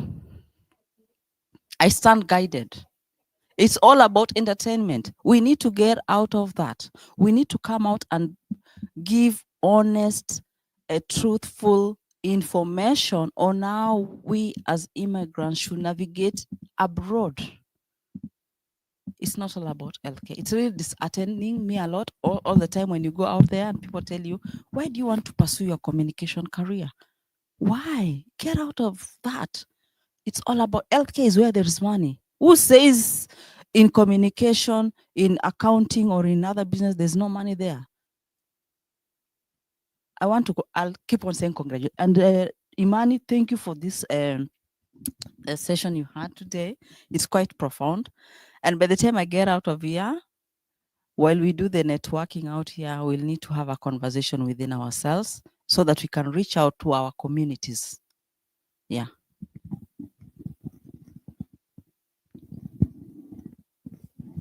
Hi everyone. Hi. I just want to add something from there. Oh, by the way, I'm Miles. I'm a certified home care aides. Also, I'm a student. Um, ah, I'm studying medical billing and coding. Also, I'm an independent business owner. I work with the MI. We do the online selling, different products ranging from cosmetics, um, energy drinks to the supplements, etc., etc. So if you're looking for something for these holidays, I can send you my profile and then you can shop from my shop. Yeah. Anyways, what I want to add, I'm not sure if you hope leadership you are dealing with this, but it's something very interesting because when I came to America 2 years ago, um, they told me you can be whatever you want to be in America because there's that opportunity here. That's a very bold statement, and you take it in. Um, but the problem was the information. Where can I get the information to pursue what I want to be in this America? So, as I mentioned, I'm doing my medical billing and coding. I never had information that state can fund my studies. Such a very important information. State they do fund my studies right now, but I didn't have that information. So I think information is very important. If you are not doing in your organization, I think you can add that part that help people to get those information. Because some people they want to go to school, they want to start there, but they don't know how. So we end up working because I believe I have to work. I have to get some money so that I can pay for my tuition fees and stuff. But there are ways you can start because there are opportunity here, funds and everything. So I think information is very, very important, especially for you guys that you're dealing with these people direct. I think you can add those stuff there. Yeah, thanks. Anyone? Anyone want to say something? Yeah, I'd like to say something, and I think it comes from the questions that have come from the rest of the participants in this conversation, and I feel as though there's a need for a resource center. That resource center probably could be virtual, with tips and directions and contacts on how to guide our fellow immigrants on career pathways away from what is obviously the most common. And I see it as a challenge to you, Faith, to come up with it. But it shouldn't be you alone. I mean, I am somebody who's working in healthcare, but with communications, what do you call it, abilities. So these are possibilities that can come out of here, and it's good that this conversation is happening because we don't know what we can build going forward, to aid the society and to aid future generations, so that you know that when you come here, you've got options that also make you feel happy, because freedom is everything for people. And freedom is not only financial freedom, it's the freedom in expressing yourself, in doing what you love, in living a fulfilled life. Yeah. I'm so happy to hear people are wanting help and resources. And I feel like there's two sides to this coin. There's often times where we have seen, like some of us have been here multiple decades, and you're providing help and saying, okay, what you're seeing today this is not how I started off, right? No one knows that I stopped at a train station once and just begged someone to give me bus fare, that kind of thing. No one knows that, right? Yeah. They don't see the struggle behind everything. And many of us, Faith talked about being homeless and sheltered and things like that. So people don't see that. They're just seeing the success that is in front of them right now. But we need to encourage, again, asking for help. We need to also be those of us now who have had these experiences start saying, I'm here, I can help, raising our hands or coming together, as this panel and stuff like that, happy to support whatever I'm people are building to be able to support our communities, right? I was just thinking of when you talked about being a student. This year, I've actually provided coaching services to an organization that supports students from Congo. And I was like, why don't we have this for Kenyans? Yeah. Like, why don't we have this for Kenyans? And I did like a whole weekend workshop. And it kind of also just left me feeling, what can I do? How can I help? Without even maybe, who can I collaborate with to provide this? Yeah, we don't have to do it alone. That's the other piece. I feel like we don't have to do it alone. I wish we could do more together. Yeah. What is coming out clearly is the fact that we need to open up that resource center, and collaboration is needed. I am a firm believer that when you open up conversations like this, we can get solutions, because these conversations come out from a challenge that we are having. So I like to look at it. Fine, we've had the conversation, we've talked about it, we've vented, you've expressed yourself, how you've experienced stereotype, you've expressed yourself, how you're struggling, and for people who are making it, how are they doing it, and even if you're making it, there are people who are actually making it, but they're still struggling, with the stereotype, with the happiness, with the healing. They're struggling with a lot, and these are things that the community resource center can really help. So I feel like, let it not end as a conversation, being the stakeholders in this field. That's a challenge to you. Like, it's something that we need to look into.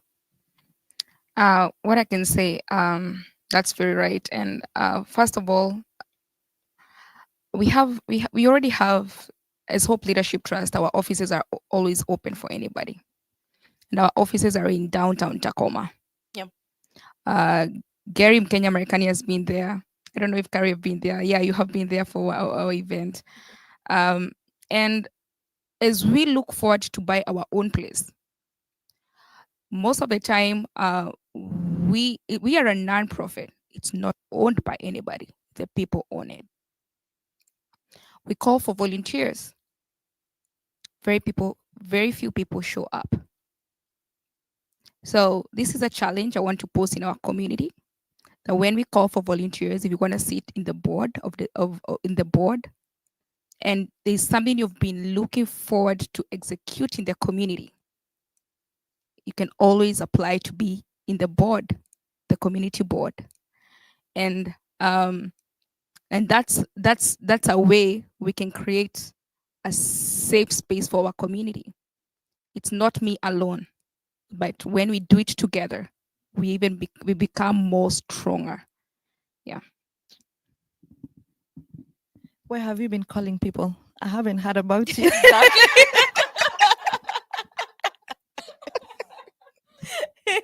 Where? But I'm glad now I know about you. I Yeah. mean, it's so nice what you're doing, and I'm glad to see that people like you exist, and it's like immigrants for immigrants. Yeah. So I really love that aspect. So let us know when you're having your next event. calling. Yes, when you're calling. We will answer. Make sure you work on your outreach. Yes. We all need to hear But then about it's you. true. I would say work on your outreach per se, because I can see you're working on your outreach, but that information is not necessarily available for everyone. Like, you really have to go deep digging for it to get it. And I think it's because I follow you in socks. Can you imagine those people who don't follow you on social media? Carol, can you imagine those people who don't follow you? I want to speak for her. Faith is structuring up. She's building. Faith is building Hope Trust Leadership. It's been how many years? 2 years. 2 years now. Now, it's a challenge to us here. I think I've watched her. I met her when she was doing insurance, the first time I ever met her. I have watched her grow, and I am so proud of who she's become. It's a challenge to us here right now, too. We've heard about Hope Leadership. The only way information goes round is when we all take an opportunity to share it out as well. Follow Faith, Hope Leadership Trust. Share her profile. There's programs and stuff that she has already done that is already amazing. Let's start with that as we encourage everybody else to look at Hope Leadership as it grows. There's so many thematic areas that can be created in Hope Leadership. We can have immigration information or all the processes or the protocols needed when you get into America. Have a web page. Like he said, we can all join hands and support something to come up. If not in a structured system, then we can have an online platform. All our questions can be answered through that. There's immigration, there's going to be trauma and healing, there's going to be higher education. We can have all that resource. So let us be also the change that we want to see, because we are all growing and we are learning here today. Something I've been thinking about as we're having these conversations and talking about stereotyping. I've also seen and noticed that often when we talk about the African immigrant or the Kenyan immigrant, we often approach it from a point of deficit, right? Not necessarily as a value add, or we come with these strengths already, and just imagine all that time, talent, treasure, if we came in together, that we could actually build what kinds of resources and systems for ourselves that we could actually build if we came in and did that way, if we didn't always think we're coming in from a disadvantage. So that's to me, that's stereotype sometimes that's reinforced in the areas that how we arrive here, but we also come in with that, like, oh, I'm an immigrant, I don't have this. And maybe we can also try and surface all the strengths that we have, and build upon those kinds of things, right? That's one thought I was having as we're talking about this. And then the other piece is also giving ourselves permission to occupy spaces where we think we don't belong, right? So why do we not think that we can come here and start working at a bank? Start applying for those jobs at the bank. Start applying for those jobs in the community college teaching. They're constantly looking for adjunct faculty, even at other colleges and universities as well. Start applying for those jobs. And yes, we have these survival tactics. Mike is talking about working in healthcare, and he's a communications professional. In my mind, I'm just like, become specialized in healthcare communications. We need it so desperately right now. That's right. So there's some experiences we're having that we can actually add on to our ultimate goals. So let's start thinking about how we can capitalize with these strengths that we exist. Right. The other thing I can say is realizing that once everybody is asking, then there will not be solution. You can always create a solution. For me, my turning point was when I realized like surviving was too small for me, and I had to begin my purpose and lead. That was my turning point. Yeah, I wanted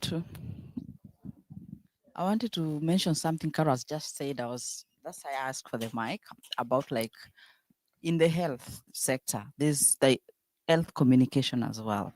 But still, as I said, I don't know how we're gonna navigate towards that, because personally have applied for jobs even in hospitals in terms of how to, health information and what have you, because there's a lot also lacking out here information.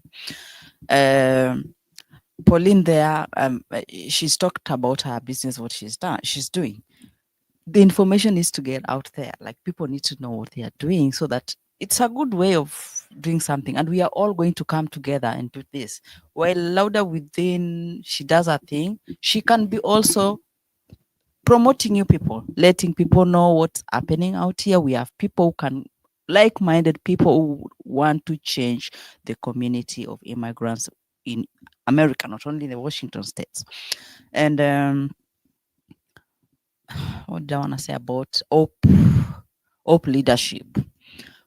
We are here, we can volunteer to help you, sell you out there, like in terms of people to get to know what it is you're doing. In communication, there's something we're taught in school, the 5 W's and an H. So at least today we've learned the where, the when. You started it, at least she mentioned it's 2 years ago, we didn't know about it. So, and so many other things, and the how. So we ready to come out, all of us, join hands. And honestly, if I wouldn't have come here today, I don't know, I would have missed so much. And I don't regret being here. And let's work together, let's move forward and change the narrative out here. As she said, we can go to banks and work. We can go anywhere. We can navigate in the corporate America and do it. Right. One thing I am always reminded, and in what I do, because I believe it's for me. It's not just, I don't do it to be validated. I feel it's more of a calling. I'll say it's. I am reminded that my life is a gift from God, and what I do today is a gift back to Him. So this is a call to everybody. Identify your purpose, because identify your purpose and fulfill it with no seeking for validation. Yes. Maybe just to add, I know I said it earlier. I like what she's saying about identifying your purpose, because purpose gives you direction. And yeah. But that's the one thing most people struggle with, actually, is identifying your purpose. Because today you wake up and your purpose is I mean, serving in church, and tomorrow you want to be a designer, and then the other day you're I will you say want that a good I will day say at there's nothing caregiving. wrong to serve in church. No, I'm just saying, like, you change. I'm giving you examples of different purpose. So maybe the next day you go to work, you're a caregiver, and the person maybe you're taking care of gives you a nice letter, or like appreciates you or something like that, and you feel like, now this is my purpose. So Uh-huh. I like what you're saying, like, identify your purpose. So that is like I said, some people struggle with identifying what is my purpose, and that boils down to have those self journeys into yourself, whereby you can look deep into yourself and identify, what am I passionate about, and ask yourself, where is Faith, where is Carol, where is Imani, where is Pauline, where is Rosie, where is Millie, where is Lele, where is Kenya Marikani, where is Kama. Like, you need to look into yourself. Once you identify that purpose, I feel like you can have that best foot forward. Yeah, that's right. And I don't want anybody to think like I'm so perfect. No. I don't want anybody who is watching me today to think like I've not had my downs. I have failed multiple times. Those people who have been following me, they know it's been a journey. I've failed multiple times. I've done things and I've failed. And with that, I learn. Each and every time I learn. And I feel like the moment you give up, that's when you'll become a loser. But when you refuse to give up, that's when you kind of start identifying, okay, this is what I did, which was not good. This is what I need to do. And you are able to recollect yourself and pick up yourself together. I also just wanted to add something. The way you said today you wake up and there's a different thing that you're doing. I believe in all those things, there's one thing which is ultimately your North Star, the one that guides you towards your true north. So there's no harm in doing all those things, but eventually, amidst all the things that you're doing, you'll find your true north. Yep. anything, Holly? Another thing, I'll say there's nothing wrong to bend and shrink, Okay. or to you know, many of us, we traveled miles to come here, and we kind of found ourselves again. And maybe finding ourselves again, there's a route which you must take. Mm-hmm. Like when I came here, my first job was in law enforcement, Okay. right? Being a law enforcement officer, that did not mean that I had forgotten my purpose, but I kept working on myself, you know, and I had to have a turning point where not just to live in survival mode, but live within my purpose. Okay. Yes. So, Holly. So I'd like to say for any immigrants, you have to give yourself credit. For you to have come from where you came from to come here, I believe 95% come and start from zero. You're starting afresh. For you to build to something, even just being comfortable with a job, that's something. A lot of people don't know the struggle in that. They just see, oh, you're still doing this. Oh, why haven't you? Give yourself credit, and give yourself credit for today, yesterday, tomorrow. Every single day, count your little wins. That little thing that you did that will propel you forward. Celebrate it. It may not be big, but you know what? That's what will take you to your 1 year goal, 5 year goals. So yeah, all I tell is give yourself credit. As long as you're here, you're doing it, you're pushing forward, you're doing well.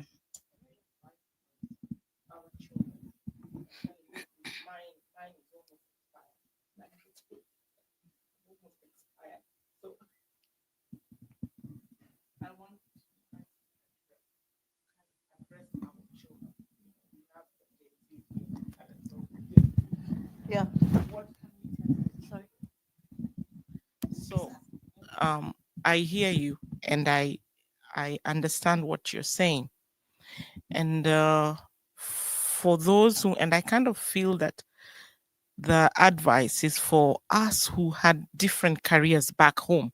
We were something else back home, and life brought us here because we were seeking something better. We already came here with direction. It's like we came here because we want to, you know, we want to make something.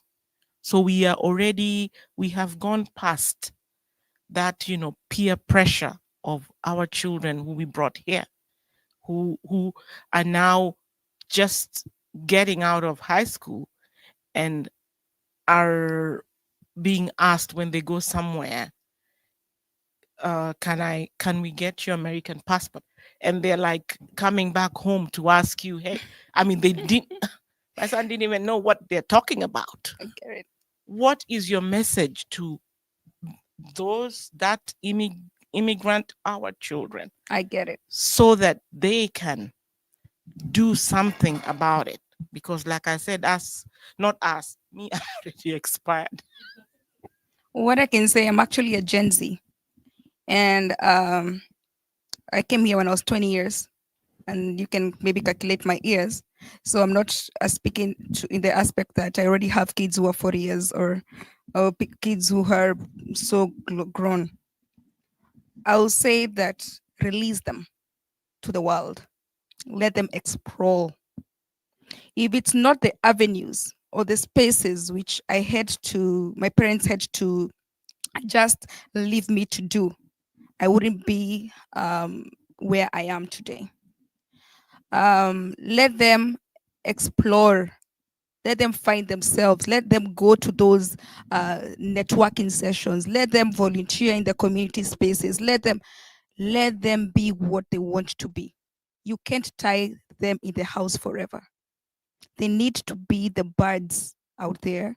Let them find themselves, and when they do that, they are able to grow themselves. um if I usually imagine that if my parents would not allow me to kind of explore. When I came here, I didn't have any person, I didn't have any family member here, I didn't have anybody. I'm imagining when I told my parents that I want to go to the United States, maybe they would be like, "You're so young, you can't go to the United States. There's nobody there." But they were like, "Okay, we're just gonna release you.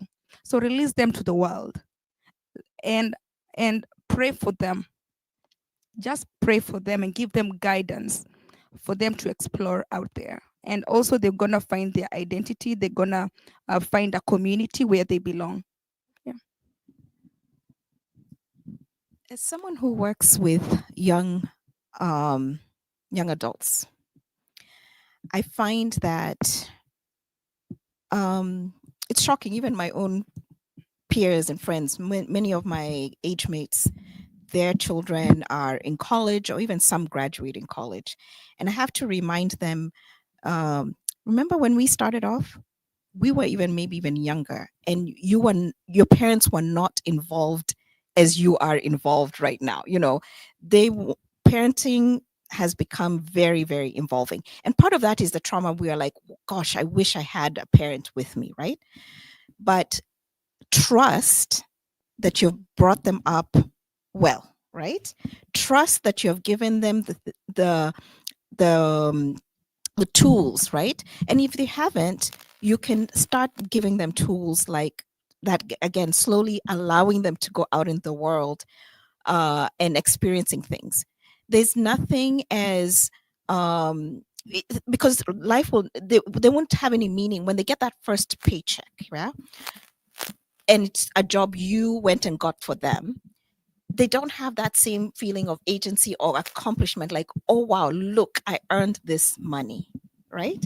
And then wanting to go out again and do it again and again, because it was the struggle of landing that job was handed over to them. But how you can say is, I've taken you to school, I've given you food, you don't have to struggle to study and everything. Now go find that job. Yeah, that's the role. And then the other part is with young actually, this is really more for the parents or supporting family members. I always say, when they arrive in college or post high school and everything, there's always this question they get. So now what are you going to be? Who knows what they're going to be when they're 18 or 19 or 20? We need to forget that question. Yeah, we really need to forget that question, because they don't know and they freeze. And it's that thing, like, now if I say something, I have to stick with it, and I'm stuck. Release them from that question. It's that thing of go out there now, start figuring out what it is that you want to do, right? Because we don't know it. We don't even know it even at 30. Even at 40, sometimes we're still trying to be like, yeah, give me a clue, right? So, yeah. And also, so life is not linear. And I think that's the other thing if I was to tell young people today, life is not linear. It's not this straight line this way. It's jagged, it's ups and downs. It's a roller coaster, woolen ball, and just mashed up. And eventually we do try and make it out, but we make it out by asking for help, having trusted adults around us or mentors, and helpful resources that the people can turn into, and allowing people to pursue their dreams, right?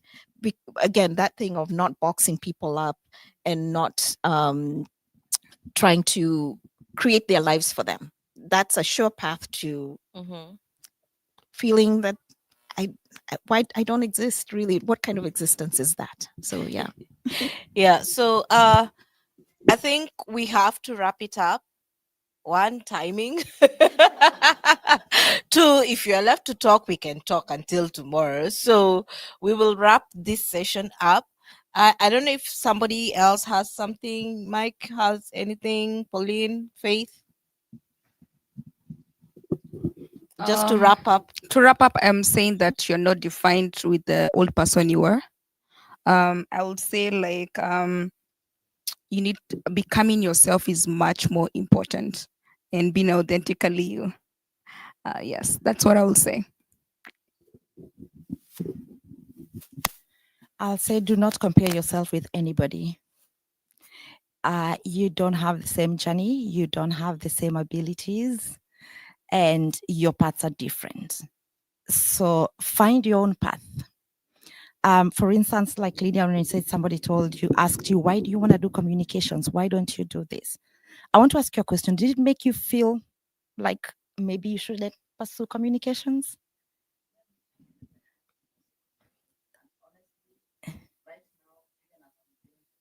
Yeah. Yeah.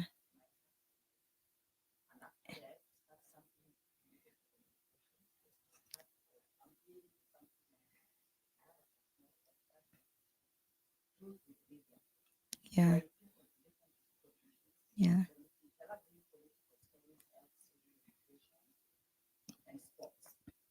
Yeah. Yeah. Yeah. Yeah. I keep saying if somebody questions something that you tell them you want to do and they question it, that's the more reason why you should pursue it, because it means they can't see what you're seeing. Yeah. And that's why they're not doing what you're doing. Yeah. And I would say as immigrants, we have to talk to each other. Talk to people. Don't just confine yourself with the 3 people around you. Wherever you go, just talk to people, ask questions. It doesn't have to be any deep conversation. Just talk to people, see what they're doing, and then that would be your one way of knowing. Even if you're going to use Google, what are you going to Google? Like he said, the gentleman who was seated there, that he didn't know about billing and coding and government paying for it. There's a lot of careers out there, but people have no idea, and you don't know where to start. Yeah. Carol, to wrap up. Okay. I have one quick story. I have a friend of mine who her dream would literally not leave her. She did everything. When I first met her 30 years ago, she had told me her dream was to become a doctor. But she did accounting. She became a CPA. Then she became an MBA. Then she did all kinds of other things until finally she got into med school, did her med school. But she also wanted to be a doctor here in America. And finally she got to do it last year. She's an MD now. And I'm telling you, that dream would not die. And that is a story to me. And in the meantime, she got married, had 4 kids. In fact, it's so funny, her graduation ceremony, one of her daughters was also graduating from college. Awesome. And her son was graduating from high school. So don't squash your dreams. Follow them. Even no matter what the world is telling you and showing you and throwing at you and you trying to do the right thing. No, that dream will not die. Go for it. Yeah, and to pick up from there, in following your dreams, it means rewriting your narrative. So don't be afraid to rewrite your narrative. The script will play out and it will be a beautiful story at the end. And you are the definition of success. It's not other people. Your success is you and how you interpret it, how you perceive it, and how you portray it. And lastly, I think it's important that I think as a Kenyan community, we come together and have a solid resource base that can guide people here, people who are intending to come here, and future generations on different pathways to life in America. Thank you. Thank you very much, everybody, for coming. And thank you, our panelists, for sharing such insightful insights. We will share details of resources as we receive from them. We will share with everybody and their contacts for career counseling, for for entrepreneurship, for hope, leadership, and trust. Is it just healing right now? You're specifically And dealing mentorship, okay, and leadership programs. yeah, and we will share all that information. And please, if you're out there and you're listening and you're struggling with yourself, please listen to this, subscribe, talk to us, talk to the people, talk to the panelists here. Like Pauline said, don't limit yourself to your circle. Look for that information, go for it, and thank you very much. Thank you for hosting us. You're welcome. By the way, Tindi, I must congratulate you that you are the first woman I've seen doing this. I've seen a podcast for men. Congratulations. This is amazing. Yeah.